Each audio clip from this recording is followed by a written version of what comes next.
With a putter, what is zero torque? So zero torque with a putter is to do with how the moment of inertia works in the club, so how the balance of the putter sits. Normally with a putter you have the club dominantly sitting in a certain way, but when I spin this round it doesn't want to sit in a specific place that easily.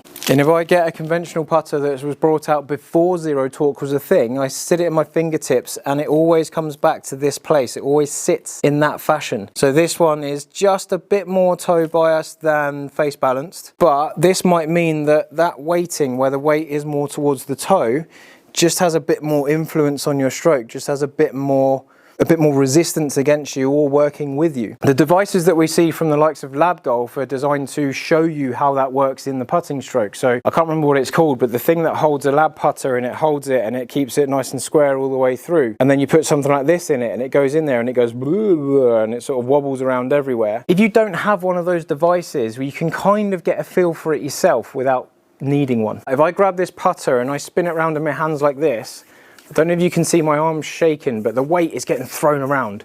It's getting really like turbulent. And then when I get a zero torque putter like the Odyssey square to square, I spin that in my hands and I get no resistance whatsoever. The putter spins round and it just flows a bit easier. So the idea behind that is that as you're going through the putting stroke, there's no bias of weight throwing the head around or manipulating what you do through the ball. So it should more likely suit your natural putting stroke without you having to fight the weight distribution. Lab Golf were the first to market this as zero torque putters, but there is a putter on the market like the Seemore Putter where you grab that. They come out way before zero torque was a thing, but you do this and you spin it around and they're pretty good. And you can pick them up secondhand for not a lot of money. The big thing about the Lab putters, and this is why they do it better than everyone else in my opinion, but they do cost more money as a result of it. When you change the grip on a putter, it could throw the balance out. When you change the length on a putter, it could throw the balance out.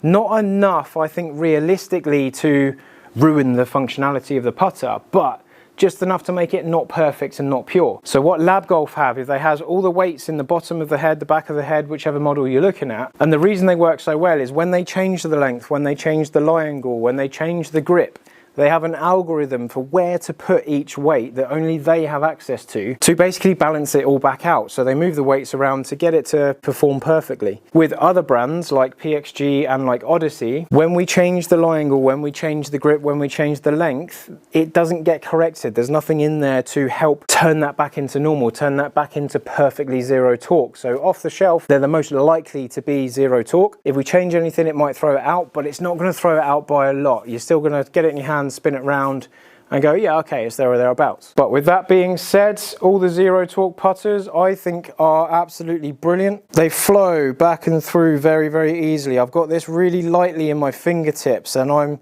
just letting the putter go back and through, and it's not getting thrown around too much. So they tend to be more consistent, generally speaking, but it's not the sort of thing that's going to fix your putting and revolutionize your putting. It might do very well. I feel extremely confident 6 foot and in with something like this because I feel like it's just very, very stable and consistent. But if you aim 3 foot wide of the hole and that's not the correct read on the putt, the ball's not going to go in. So you still need to read the putt, you still need to hit the putt. It just gives you the most chance of hitting it where you wanted to hit it.